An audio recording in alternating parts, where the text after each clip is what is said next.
Hi எல்லோரும் எப்படி இருக்கீங்க? இது காணும் பொங்கல் அன்றைக்கி போட்ட கோலம் தான். சிட்டுக்குருவி போட்டிருக்கேன். எப்படி இருக்குன்னு எனக்கு பார்த்துட்டு கமெண்ட்டில் சொல்லுங்கள். உங்களுக்கு பிடிச்சிருந்தால் லைக் பண்ணுங்கள், உங்கள் ஃப்ரெண்ட்ஸ்க்கும் ஷேர் பண்ணுங்கள். நம்ம சேனலில் பார்த்துட்ருக்க வியூவர்ஸ் சப்ஸ்கிரைப் பண்ணாமல் பார்த்தீங்கன்னா மறக்காமல் சப்ஸ்கிரைப் பண்ணிவிட்டு பாருங்கள். லாஸ்ட்டாக நம்ம வீடியோவுக்கு கமெண்ட் பண்ண ஒருத்தவங்க வந்து பீகாக் கோலம் கேட்டிருந்தீங்க. உங்கள் பேர் தெரியலப்பா எனக்கு. RRM லைன் குரூப்னு இருக்குது. கண்டிப்பாக நீல கலர் பிக்காக்கு ஒன்று போடுறோம். நம்ம சேனலில் ஏற்கனவே வெள்ளை கலர் பிக்காக் போட்டு கோலம் போட்டிருக்கேன், வெள்ளை மயில் போட்டு.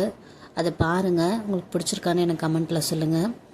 அப்புறம் நம்ம சேனல் கமெண்ட் பண்ண மனோ ஆனந்த், கலைசெல்வி, ஸ்டெல்லா ராணி, கௌசி ஸ்கெச், விஜய் ராஜேஷ், ரம்யா குமார், இவங்க எல்லாருக்குமே ரொம்ப ரொம்ப நன்றி. தொடர்ந்து கமெண்ட் பண்ணுங்கள். நம்ம கோலம் எப்படி இருக்குங்கிறத எனக்கு சொல்லுங்கள். நம்ம வீடியோஸை பார்த்துட்ருக்க வியூவர்ஸ்க்கும் சப்ஸ்கிரைபர்ஸ்க்கும் திரும்ப நன்றி சொல்லிக்கிறேன். சப்ஸ்கிரைப் பண்ணாமல் பார்க்குறவங்க ப்ளீஸ் சப்ஸ்கிரைப் பண்ணிவிட்டு பாருங்கள். ஃபஸ்ட்டு சிட்டுக்குருவி போட்டுக்கிட்டேன். அதுக்கப்புறமா அது வந்து சர்க்கிள் மாதிரி வரல, லைட்டாக ஒரு ரவுண்ட் ஆஃப் செமி சர்க்கிள் மாதிரி போட்டு அதில் வந்து ஃப்ளவர் தொங்குற மாதிரி போட்டுட்டேன். இது வந்து பெல் ஃப்ளவர்னு சொல்லுவாங்க. ஆனால் அது மாதிரி இல்லாமல் கொஞ்சம் நான் ஃப்ளவர் கொஞ்சம் ஆல்ட்ரு பண்ணி, ஏன்னா தெரியணும் நல்லா அப்படிங்கிறதுனால அப்படி போட்டேன். ஏன்னா உள்ளார நான் கலர் கொடுக்கல. பாப்பாவோட மேம் வந்து கேட்டிருந்தாங்க. அவங்க வந்து எல்கேஜி எடுத்தாங்க பாப்பாவுக்கு.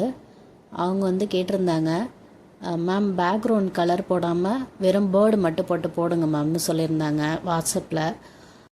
அவங்களுக்காக தான் இந்த கோலம் போட்டிருக்கேன். இந்த சிட்டுக்குருவிக்கு கொடுத்துருக்கேன்ல அந்த கலர் வந்துட்டு lavender, dark purple, light lavender, blue, அது வந்து ஒரு அழகான ப்ளூ, இங்க் ப்ளூ சொல்லலாம், அந்த ப்ளூ. அடுத்தது லைட் க்ரீன், ஒரு ரெண்டு பிஞ்ச் அந்த மாதிரி போட்டுக்கிட்டேன். அது எல்லாமே மிக்ஸ் பண்ணிவிட்டு அதுக்கப்புறமா இந்த அவுட்டரில் இதை மாதிரி கொடுத்துருக்கேன். உங்களுக்கு வேணும்னா வெறும் லாவெண்டர் மட்டும் கூட நீங்கள் கொடுத்துக்கலாம். வெறும் லாவெண்டர், இந்த பர்பிள், டார்க் பர்பிள்லேயே ஒயிட் கலர் மிக்ஸ் பண்ணி கூட நீங்கள் இந்த மாதிரி கொடுத்துக்கலாம். உங்களுக்கு எந்த கலர் விருப்பமாக இருக்கோ அது மாதிரி கொடுத்துங்க. இது வந்து பறக்கிற மாதிரி போட்டிருக்கேன் அந்த சிட்டுக்குருவி. இது வந்து க்ரீன் கலர் கொடுத்துருக்காங்க. நம்மகிட்டே இருக்கு இல்லையா அந்த லைட் க்ரீன், அதில் கொஞ்சமாக அந்த ப்ளூ கலர் லைட்டாக, ரொம்ப இல்லை, லைட்டாக மிக்ஸ் பண்ணி அப்படியே சேர்த்து கொடுத்துருக்கேன். நடுவில் வர மாதிரி அந்த பறக்குதில் அந்த ரெக்கையிலையும் அந்த மாதிரி கொடுத்துருக்கேன். அப்புறம் இது வந்துட்டு கொஞ்சம் டார்க் க்ரீனில் ப்ளூ மிக்ஸ் பண்ணி அது மாதிரி கொடுத்துக்கிட்டேன். அது க்ரீன் மாதிரியே தெரியும். அந்த லைட் க்ரீன் போட்டிருக்கேன் இல்லையா, அதுலேயும் லைட்டாக ஷேட் மாதிரி கொடுத்துக்கிட்டேன். அந்த நடுவில் இடம் விட்டுருக்கேன் பாருங்கள் சிட்டுக்குருவிக்கு, அதில் வந்து எல்லோ மிக்சடாக, எல்லோவும் ஆரஞ்சு மிக்சடாக அதில் கொடுக்கலான்ட்டு அதில் இடம் விட்டுருக்கேன். மீது எல்லா இடத்துலையும் இதை கொடுத்துக்கிட்டேன். உங்களுக்கு வேணும்னா ஆரஞ்சு ஷேடு கூட கொடுத்துக்கலாம், நல்லா தான் இருக்கும். இதோ பாருங்கள், நான் எல்லோ கலர் கொடுத்துருக்கேன். அது எல்லோனா வேறு, அது எல்லோவோட ஆரஞ்சு கொஞ்சம் மிக்ஸ் பண்ணி கொடுத்துருக்கேன். பாருங்கள், அந்த கண்ணுக்கு லாஸ்ட்டாக பிளாக் கொடுத்துருவேன். அதே மாதிரி நடுவில் சின்ன சின்ன கோடாக கொடுத்துக்கிட்டேன். அந்த எல்லோ மிக்ஸ் பண்ணியிருக்கோம் இல்லையா, எல்லோவும் ஆரஞ்சும், அதையும் ஒரு சின்ன சின்ன லைனாக போட்டுக்கிட்டேன் ரெக்கையில். இது வந்து டார்க்கு க்ரீனு கொடுத்துக்கிட்டேன். உங்களுக்கு டைம் இருந்தால் இன்னும் கூட ஃப்ளவர் போட்டுங்க. நான் வந்து டைம் ஆகிடும்னு சொல்லிட்டு ரொம்ப ஃப்ளவர் போடலை, ஒரு 3 ஃப்ளவர் தான் போட்டிருக்கேன்.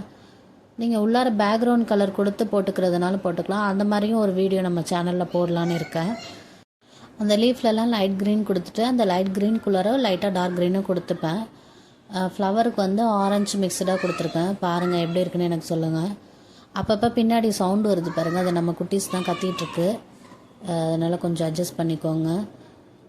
நானும் சவுண்டு வராமல் ரூமெலாம் என்ன டோரை க்ளோஸ் பண்ணாலும் இந்த சவுண்டு வந்துடுது. அவன் அப்படி கத்திகிட்ருக்கான். ஃப்ளவருக்கு வந்துட்டு ஆரஞ்சு, அந்த லைட் பிங்க் இருந்தது, அதோட லைட்டாக ஒயிட்டை மிக்ஸ் பண்ணி அதை கொடுத்துட்டேன். கீழே கொடுத்துருக்கிறது வந்து டார்க் ஆரஞ்சு கொடுத்துருக்கேன். அந்த கீழே வருது பாருங்கள், அது வந்து டார்க் ஆரஞ்சாக கொடுத்துருக்கேன். அதுவே நடுவில் அப்பப்போ ஷேட் மாதிரி கொடுத்துக்கிட்டேன். அதுக்கு நடுவில் லைட்டாக எல்லோ கலர் கொடுத்துட்டு ரவுண்டாக அதில் லைட்டாக பிளாக்கு தூவிக்கிட்டேன். இதுக்கு வந்து அவுட்லைன் வந்து நான் மிக்ஸ் பண்ணிக்கிட்டேங்க. ரெட் கலரு, பிளாக் கலரு, அந்த ஆரஞ்சு, லைட்டாக எல்லோ, இது எல்லாமே மிக்ஸ் பண்ணி ஒரு மாதிரி மெரூன் கலர் மாதிரி வந்துச்சு. அதை வந்து அவுட்லைன் கொடுத்துட்டு சென்டரில் இப்படி நீட்டாக கோடு போட்டு நம்ம அந்த நடுவில் செம்பருத்திக்கு போடுவோம்ல அந்த மாதிரி போட்டுக்கிட்டேன். அந்த குருவியோட அந்த அழகுக்கும் அந்த மாதிரி போட்டுக்கிட்டேன். அந்த மெரூன் மாதிரி வந்துச்சுல, அதிலே லைட்டாக பிளாக்கும் ரெட்டும் மிக்ஸ் பண்ணி அதை கொடுத்துக்கிட்டேன். இந்த அவுட்லைன் கொடுக்குறேன் பாருங்கள், அது வந்து black, dark blue, light green இதெல்லாம் மிக்ஸ் பண்ணேன். அந்த கலர் வந்துச்சு. அதுலேயே நான் வந்து பறவைக்கு அவுட்லைன் கொடுத்துக்கிட்டேன். சும்மா நடுவில் அந்த சின்ன சின்னதாக இறகு மாதிரி போடுவோம்ல, அந்த மாதிரி இந்த சி மாதிரி போட்டுக்கோங்க. பாருங்கள், அந்த ரெக்கையில் தான் போட்டிருக்கேன். அந்த மாதிரி வளைச்சி அந்த சி மாதிரியே போட்டுட்டு வந்திங்கன்னா அந்த மாதிரி அழகாக இருக்கும். அந்த மாதிரி உடம்புலையும் அந்த மாதிரி போட்டுக்கோங்க. கொஞ்சம் வளைவாக அங்கங்கே இருக்க மாதிரி போட்டுக்கோங்க. உங்களுக்கு உள்ளார பேக்ரவுண்ட் கலர் கொடுக்கணுன்னா பிளாக் கலர் கொடுத்தீங்கன்னா நல்லாயிருக்கும். அதை தவிர்த்து இந்த பேர்டுக்கு கான்ட்ராஸ்ட்டாக வேறு ரொம்ப லைட் கலர் அந்த மாதிரி ஏதாவது கொடுத்தீங்கன்னா நல்லாயிருக்கும். இந்த கோலம் உங்களுக்கு பிடிச்சிருந்தா லைக் பண்ணுங்கள், ஷேர் பண்ணுங்கள், சப்ஸ்கிரைப் பண்ணிடுங்க. தேங்க்யூ.